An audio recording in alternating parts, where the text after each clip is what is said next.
हर्षल भैया मेहनत करो, सपना बड़ा कोई रोक ना पाए। हर्षल। हेलो मेरे दोस्तों, सोचो एक रात आप आसमान की तरफ देख रहे हो और चांद, तुम्हारा खूबसूरत सा मून एकदम से रेड कलर का हो जाता है। तो क्या ये नेचर का एक चमत्कार है या फिर एक अशुभ संकेत है, जैसा हमारे पुरखों ने कहा था भाई?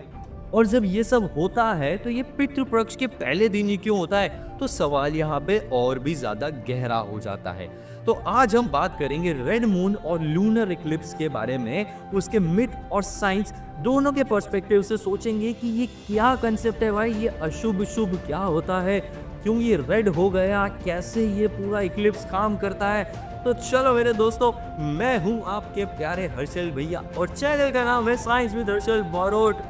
आज का टॉपिक ना भाई बहुत ही ज़्यादा यूनिक है, हम थोड़ा एनसीईआरटी से बाहर निकल के आ गए हैं। आज का टॉपिक बड़ा यूनिक है, रेड मून और लूनर इक्लिप्स के एक तरफ हमारी पुरानी धार्मिक बिलीव्स को देखेंगे जो हमें स्पिरिचुअल सेंस और डिसिप्लिन सिखाती है, और दूसरी तरफ है साइंस जो हमें लॉजिकल और नेचुरल एक्सप्लेनेशन देता है। तो चलिए शुरू करते हैं बिना बहस के। भाई मैं किसी की भी डिसरिस्पेक्ट नहीं कर रहा हूँ, ना साइंस की ना धर्म की, हम दोनों साइड से इस कंसेप्ट को समझने की कोशिश करते हैं। तो हर्षल भैया के चैनल पर फिर से आप लोगों का स्वागत है। तो सबसे पहले अपन समझते हैं भाई इसकी माइथोलॉजी एंड बिलीव्स। वैसे मैं इस वीडियो को कुछ टॉपिक्स में बांट रहा हूँ, तो सबसे पहला ही टॉपिक है तुम्हारा माइथोलॉजी एंड बिलीव्स। तो अपन सबसे पहले समझते हैं पितृपक्ष का जो इम्पोर्टेंस होता है वो क्या होता है। तो हिंदू धर्म में पितृपक्ष 16 दिनों का पीरियड होता है जो एंसेस्टर्स को डेडिकेट किया जाता है, मतलब हमारे पूर्वजों को डेडिकेट किया जाता है।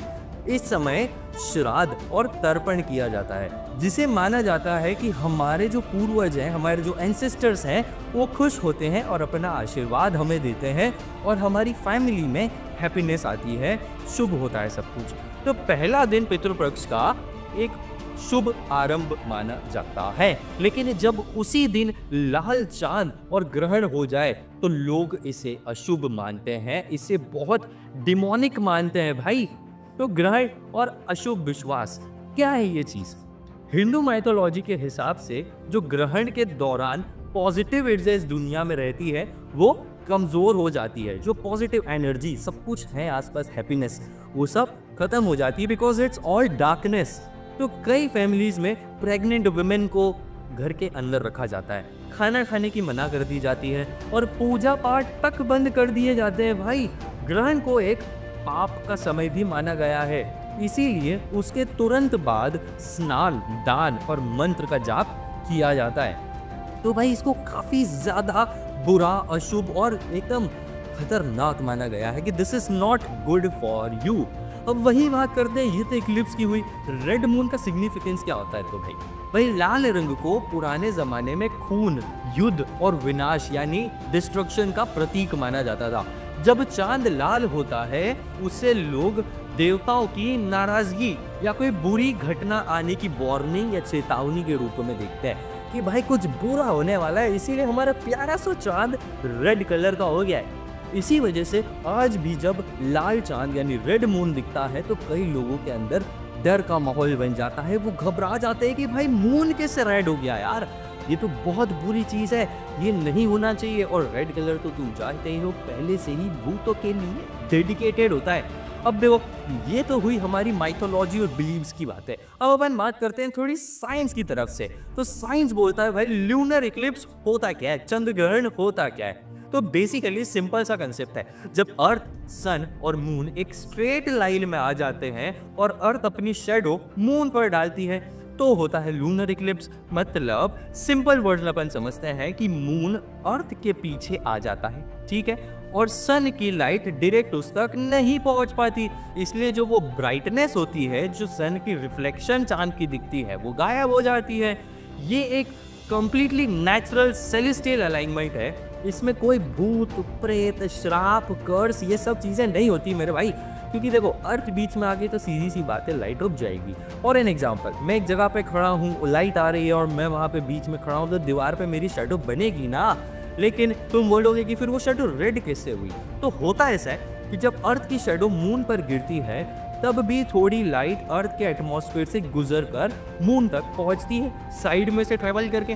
ठीक है, तो अर्थ का एटमॉस्फेयर जो शॉर्ट वेवलेंथ की ब्लू लाइट होती है उसको स्कैटर कर देता है और लॉन्ग वेवलेंथ की लाइट यानी रेड लाइट को आगे जाने देता है। ठीक है भाई, तो रिजल्ट इसका ये निकल के आता है कि मून रेड या कॉपर कलर का दिखाई देने लगता है।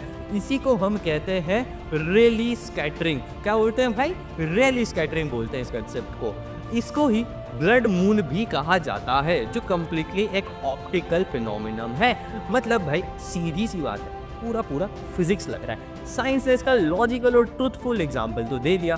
अब भाई इससे हेल्थ और ह्यूमन बॉडी कैसे कन्वर्ट होते हैं, कैसे चेंजेस आते हैं? तो भाई साइंस कहता है कि लूनर इक्लिप्स का ह्यूमन हेल्थ पर डायरेक्टली कोई हार्मफुल इफेक्ट नहीं होता। अगर आप ग्रहण के दौरान खाना नहीं खाते तो वीकनेस आपको इसलिए होती है क्योंकि आपने फास्टिंग किया है ना। आप सोचे कि भाई लूनर इक्लिप्स होगा, फास्टिंग करना है, हमको खाना नहीं खाना है, गलत बात है, तो तुमको वीकनेस होने लगती है। भाई ये ग्रहण की वजह से नहीं हो रहा है। प्रेगनेंसी और ग्रहण का भी कोई साइंटिफिकली तो लिंक है नहीं, स्टडीज बोलती है, मैं नहीं बोल रहा हूँ, स्टडीज बोलती है, लेकिन लोग इसे अवॉइड करते हैं एज अ कल्चरल प्रिकॉशन। तो भाई कल्चरली भी हमको बहुत सारी प्रिकॉशंस रखनी पड़ती है, हमें हमारे कल्चर की भी रिस्पेक्ट करनी चाहिए। साइंस जो बोलता है उसकी भी करो, कल्चर की भी करो, दोनों अपनी अपनी जगह लॉजिकल और सही हैं। ठीक है भाई, अब ये बिलीव्स बने क्योंकि ऐसे में ऐसा नहीं होना चाहिए, रेड मून हो तो खाना नहीं खाना चाहिए, तो अपन समझते हैं पुराने समय में हाइजीन और साइंटिफिक नॉलेज लिमिटेड थी, तो ग्रहण के दौरान एनवायरनमेंट में थोड़ी लाइट और टेम्परेचर बदल जाता था, तो फूड जल्दी खराब होने लग जाता था। इसीलिए कहा गया कि ग्रहण के समय मतलब इक्लिप्स के समय खाना खाना अवॉइड करो क्योंकि वो खराब हो चुका है। ये एक प्रैक्टिकल हेल्थ प्रिकॉशन था जो बाद में धार्मिक रूप ले लिया। ऐसे ही कई सारे मिथ्स हमारे दिमाग में बने हुए हैं, जैसे बिल्ली रास्ता काट गई तो भाई रोड क्रॉस मत करो, है ना, मानते हैं। छींक आ गई तो घर से मत निकलो, अरे क्या है ये सारी चीजें। तो ये मिथ धीरे धीरे इवॉल्व होते गए और माइथोलॉजी हमेशा एक सिंबॉलिक लैंग्वेज में बात करती है। रेड मून को उन्होंने एक वार्निंग साइन बताया है ताकि लोग डिसिप्लिन में रहे और प्रकृति यानी नेचर के चेंजेस को समझने की कोशिश करें, उस पर ध्यान दे। साइंस उस वार्निंग को एक नेचुरल रीजन से एक्सप्लेन करता है, जिसे हमने अभी समझा कि उसे रेली स्कैटरिंग बोलते हैं, यानी लाइट का स्कैटर होना, बड़ी शॉर्ट वेवलेंथ को लॉन्ग वेवलेंथ पे छोड़ देना। यही कंसेप्ट होता है भाई। तो दोनों साइड से हमको कुछ ना कुछ सीखने मिलता है। तो माइथोलॉजी हमें रिस्पेक्ट फॉर नेचर और डिसिप्लिन और सेल्फ कंट्रोल सिखाती है कि भाई इस समय थोड़ा सा खुद पे सेल्फ कंट्रोल कर लो, तो क्या है भाई, तुम नहीं तो वरना दिन भर आलसी जैसे पड़े रहोगे एक जगह पे। ठीक है, और साइंस हमें ट्रुथ, लॉजिक और नेचर के रियल मैकेनिज्म को समझाता है क्योंकि उसने आंखों से देखा है।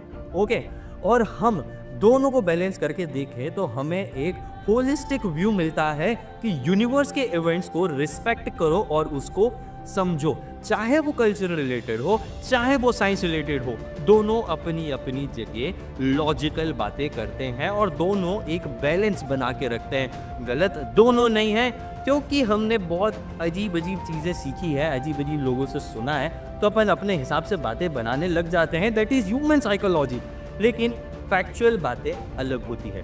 तो दोस्तों, रेड मून और लूनर इक्लिप्स को एक तरफ धार्मिक दृष्टि से देखा जाए तो वो अशुभ भी लगता है और एक वार्निंग भी लगती है, और अगर साइंस की दृष्टि से व्यू से देखा जाए तो वो एक सुंदर प्राकृतिक नेचुरल इवेंट है जिसमें सिर्फ फिजिक्स और ऑप्टिक्स का खेल है। दोनों ही हमें एक चीज यहाँ पे सिखाते हैं कि प्रकृति यानी नेचर के प्रति श्रद्धा और क्यूरियोसिटी दोनों ही जरूरत होती है। अंधविश्वास से बचिए, लेकिन अपने संस्कार और बिलीव्स की सम्मान कीजिए। बस बैलेंस बनाए रखिए। कोई कल्चर से बुरा नहीं मानना है, कोई साइंस बुरा नहीं होता है, दोनों गलत नहीं है भाई, दोनों की हमें रिस्पेक्ट करना जरूरी है। तो भाई, मैं हूं आपके प्यारे हर्षल भैया, आप देख रहे हो channel the science with Harshal Barot. और अगर आपको ये वीडियो थोड़ी सी भी पसंद आई हो तो लाइक कीजिए, अपने दोस्तों के साथ शेयर कीजिए और सब्सक्राइब का बटन फटाक से दबा दीजिए। मिलते हैं अपन अगले वीडियो में। और अगर आपको ऐसे साइंस वर्सेस मिथ के वीडियो अच्छे लगे हो, ये पहला वीडियो था, मतलब अगर अच्छा लगा हो तो कमेंट सेक्शन में बताओ, अपन और वीडियोस लेके आएंगे और इतने इंटरेस्टिंग कंसेप्ट के साथ। अभी तो बहुत कुछ है इस दुनिया में देखने के लिए जो साइंस से रिलेटेड है। तो साइंस विद हर्षल बारोट पे चैनल पे आपको अच्छा लगा हो तो सब्सक्राइब करो, लाइक करो और शेयर करो इस वीडियो अपने दोस्तों के साथ और कुछ लोगों को जिनके अंधविश्वास अंदर भर भर भर के भरा हुआ है। ठीक है भाई, तो अंधविश्वास से बचो, रिस्पेक्ट करो कल्चर की, नेचर की, साइंस की और अपने माइथोलॉजिकल कंसेप्ट्स की, लेकिन गलत चीजों पे फोकस करना बंद कर दो। ठीक है भाई, तो मिलते हैं अपन अगले वीडियो में। Till then bye bye.